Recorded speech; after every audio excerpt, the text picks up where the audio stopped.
How the fuck's it going, everyone? Back today with yet another vid. Sorry it's been a little while. I think it's probably been around a week since my last vid. I did say things would slow down once I was back to work, and indeed they have slightly. It's a fucking horrible day outside, so I figured I would just sit in here and chat some records with yous. So yeah, I've got a slightly different video for yous today. So as yous know, I like to do a lot of lists. I like to do kind of subjective videos. I like to get discussions going. But I also like every now and then to do kind of individual album reviews.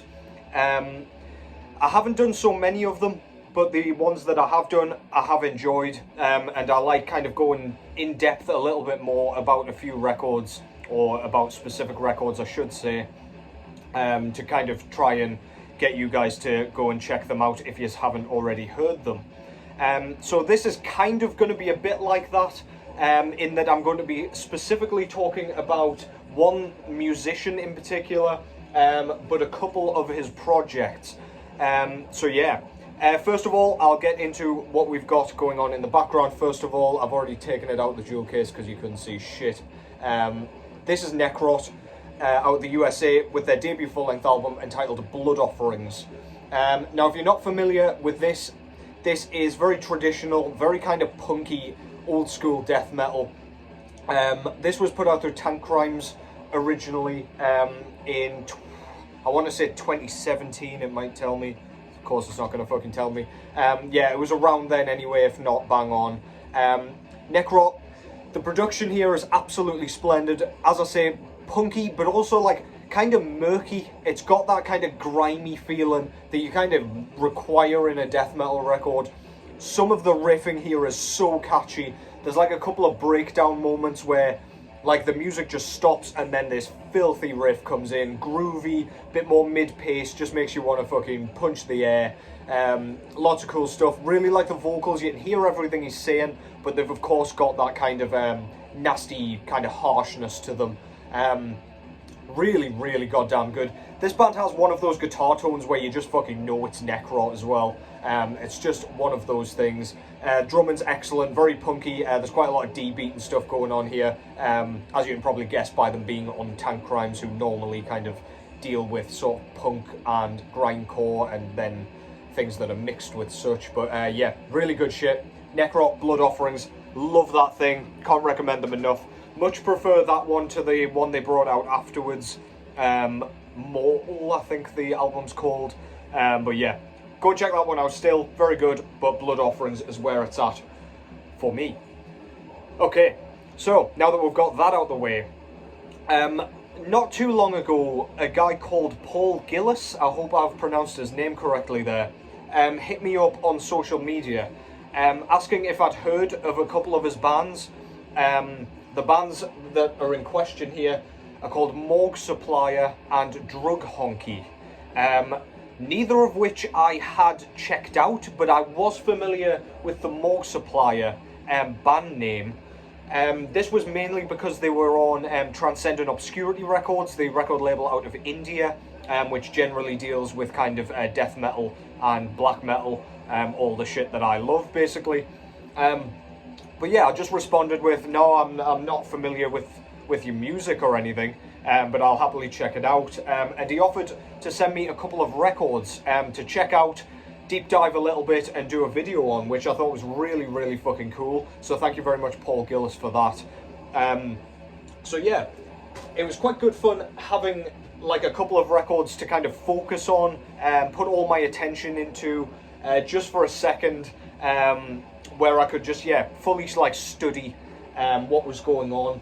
It hasn't been too long since these records came in, so I haven't had a ton of time to study them, like in amongst kind of going to work and things. But I've got enough of an idea, to kind of speak to you guys about it, recommend it, and hopefully you'll want to go and pick up the records, because my God, I was pleasantly surprised, because a couple of the kind of elements that go into these aren't necessarily my thing in general, but I've been pretty fucking blown away, to be honest. So yeah, let's get into the first record here then, shall we? So he sent me two records, as I say. So the first band that I'm going to be talking about here is his band Morgue Supplier. So Paul Gillis actually does vocals and lots of other things, I believe.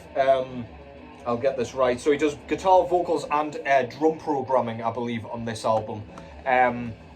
So yeah, multi-talented guy.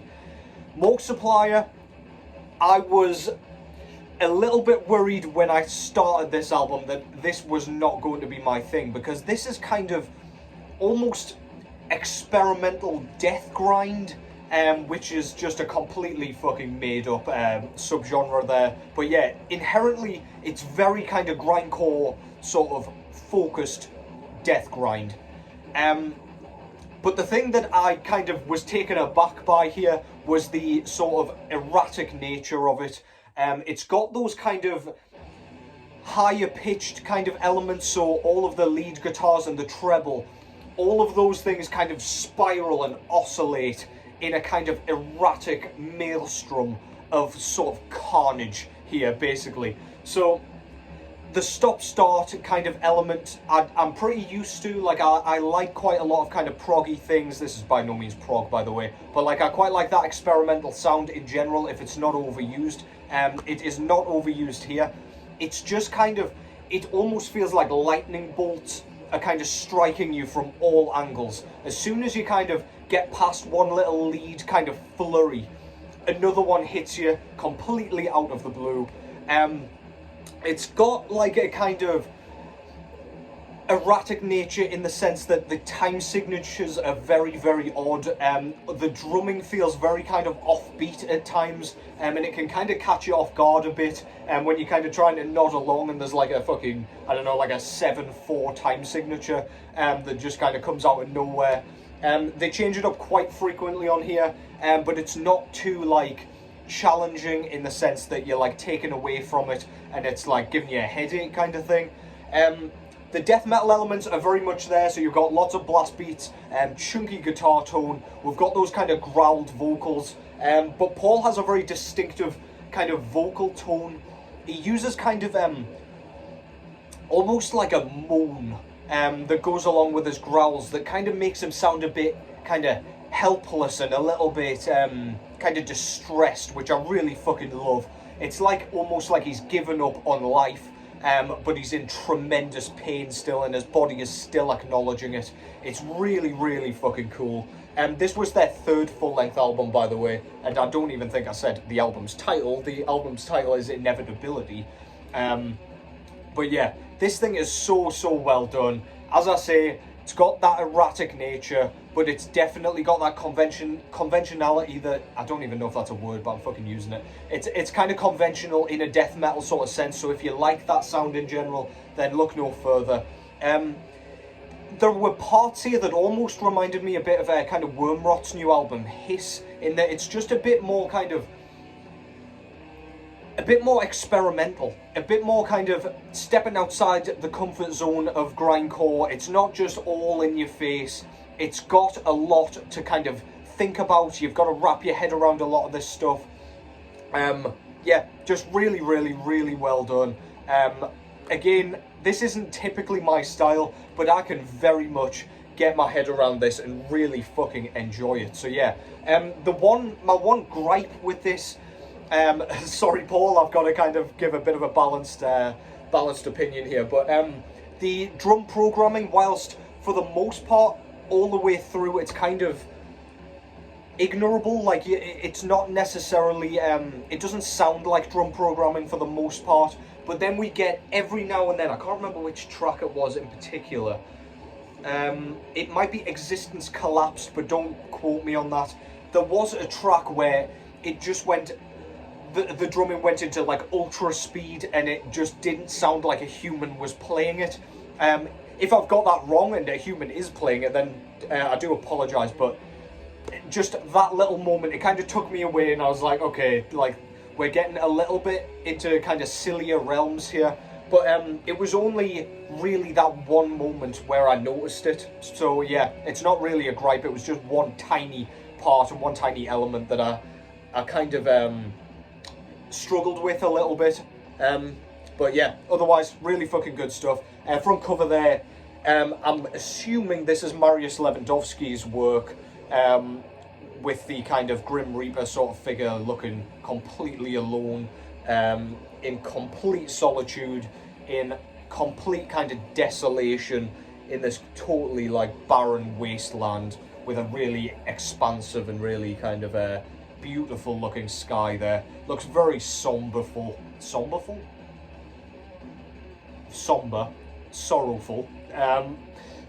But yeah, love that artwork. Really fucking cool. Love that guy's artwork. Rest in peace, Mariusz Lewandowski. He's got some of the one of the most kind of recognizable art sort of styles in metal. Done a shitload of stuff.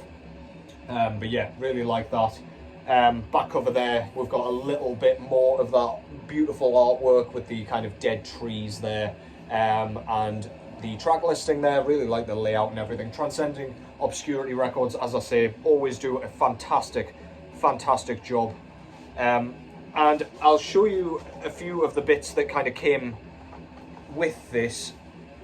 So I got a download code. I'll not show you that.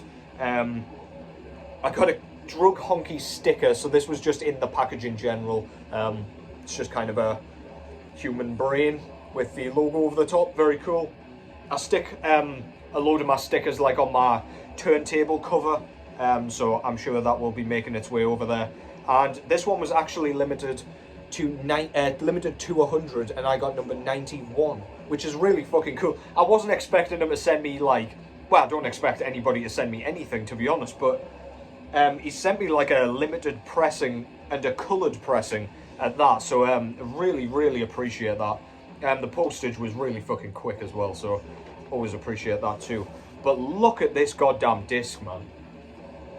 It's like a blue and white merged like swirl with a bit of orange swirl there with black and sort of orangey pink kind of splatter there. Very nice. And the other side, look at that. So that's like more of a blue and white and orange swirl with sort of red and black splatter. Absolutely fucking awesome. Look at that. So I've got a few of Transcendent Obscurity Records pressings, and every single one they've just been amazing, to be honest. I don't know who kind of fulfills their sort of pressings, like which pressing plant it is or anything like that, but yeah, always do a killer job. You pay a little bit more for them, but I mean, it's kind of a gourmet package, if you will, so yeah, no complaints really. But yeah, go and check that out. That's Morgue Supplier with Inevitability. Really good stuff. If you're into your grindcore at all, and if you like it kind of mixed with a bit of death metal, but you want a little bit of kind of meat to get into that's a bit more kind of challenging, then look no further. Morgue Supplier, Inevitability. That was their third full-length album, I believe, if I've gotten that right.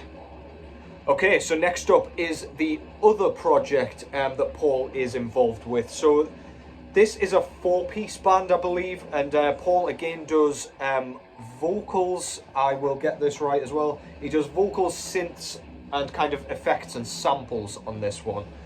So this is Drug Honky, with their 5th full-length album, I want to say, entitled Cloak of Skies. Now this, unlike the kind of death grind centric style of Morgue Supplier, is the total opposite side of the spectrum. This is a really sluggish, nasty kind of form of death doom. But that is absolutely not how you would describe this in general, because of how sort of unconventional it is. This is really bizarre stuff. It's almost kind of crossing over to the psychedelic side. Again, you could call it experimental, because there's a lot of stuff going on here. At first, you might be mistaken into thinking this is going to be a really simple kind of death doom affair with just crawling, detuned guitars, really rumbling low vocals, but with the Paul's kind of signature moan kind of style that he's got going on. But actually, there is so much more to this. Synths are used, and Paul kind of fulfilling those himself, but they're not sort of they don't end up coming across as like ghostly or mystical like they might on something like In the Nightside Eclipse by Emperor, or even Worm, with their like, what's the newest one? Blue Nothing, which is a bit more related to this kind of style. Instead, it's like, it almost comes across as a bit of a like horror neo-noir kind of thing, in that it just has an uneasy sort of monotonous background tone, so it's almost kind of, how do I describe it, almost ambient, in the sense that there's not an awful lot of melody, it's quite dissonant, but it's just like almost like the Psycho soundtrack, when he's kind of killing the woman in the shower. It's just like a discordant sound that makes you completely aware that it's there, and it just puts you on edge. It's really uneasy and kind of, I don't know, it just unnerves you to the core. Really, really, really interesting in the way that it's able to do that. It just puts you completely on edge, makes you totally vigilant for what's around you, and what's kind of coming next around the corner. The drumming's very simple, very slow crawling, for the most part. There isn't a lot of kind of, there aren't a lot of tempo changes on this thing. It is very kind of set in a certain style. But yeah, just the kind of eeriness of it. It's just so well written. As I say, it sounds like kind of soundtrack music. You can almost imagine walking through like a neon city, or like a dark Tokyo in the dark or something like that. So that's the kind of vibe I get from this, despite the like disgusting kind of artwork style from Paolo Girardi there. Yet another fantastic artist they've got to do the front cover, by the way. But yeah, if you like the kind of the crawling style of Death Doom, like, but completely focused on that, where it almost morphs into Funeral Doom, then go and check this out. Something I did notice when I listened to this with headphones, the vocals kind of sit in one ear, one kind of earphone, which is very unusual. It's completely like done on purpose by the sounds of it. But that kind of gives your other ear the chance to kind of listen to all the kind of really cool sound effects, the reverb dripping off the vocals, and the kind of crack of the snare drum. I don't know, just really, really interesting, unique, and kind of trademark. I can't say I've heard anything that sounds quite like this. So yeah, I'm going to stop rambling just in case I butcher the kind of description. Honestly, there isn't anything that I kind of picked out of this sound that I didn't like. It's very much my kind of thing. So yeah, if you like anything like that I just described, then go and check this out. I tell you what I'm not a huge fan of, and that is just the band name. I feel a bit daft when I say that, and I don't feel like it fits the kind of vibe of this. But yeah, regardless, that's just like a minor gripe, and it's not that bad. But yeah, absolutely love the artwork there. It's kind of like a horrible landscape with like pills, and I can see like drugs and things floating around like in the void, but we've got like a corpse figure here. We've got some like extraterrestrial looking eggs and just slime and goo, and we've got like a cross section of a human here. Really just uneasy, makes you want to have a wash after you look at it. Don't stare at it for too long or you might get sucked in. Back cover there, it's a bit more of that artwork with the track listing here. This is quite a long album. I'm pretty sure it's exactly 50 minutes in length, so it's a double LP. It's a very immersive listen, very atmospheric, but yeah, completely disgusting. This was put out in 2017, again through Transcending Obscurity Records. Yeah, absolutely fantastic stuff. I'll not show you the discs because they are just plain black vinyl, but yeah, please go and check this out. Go and check out Paul's other projects as well. He's got lots by the look of the kind of Metal Encyclopedia page. But yeah, go and check these albums out because they are basically just fantastic, super unique, and just, yeah, well worth your time. So yeah, I hope you've enjoyed that. I hope you have a kind of itch to go and listen to those. Go and check it out. Go and support Paul and the rest of the kind of band members with those ones. Check out Transcendent Obscurity Records as well, because they are fucking killing it all the goddamn time with their releases. Can't have any complaints about them. Apart from they seem to be having some press and plant issues with their new releases, but I mean, that's not their fault at all. They always fulfill their orders. So yeah, go and check those out. Thank you once again to Paul for sending me these. It's fucking cool that he's just gone out of his way to send me these out of his own pocket as well, just so I can check them out and have a chat about them. Yeah, so hope you enjoyed this as well. Hope you enjoyed this, Paul. I'll be back very shortly because I've got a few ideas for a couple of vids. I've got quite a lot of new stuff that I'd like to show just in a kind of vinyl update video. If you have got any kind of requests for video styles or like a specific kind of topic, please let me know, because I'd love to hear what you guys say. I want to hear what you want, but also it gives me some more ideas for some more content, especially when there's like certain avenues you guys come up with that I haven't even thought of. So yeah, go check those out. As I say, I should hopefully be back very soon. Take care as always. Enjoy the rest of your weekend, and I will catch you in the next one.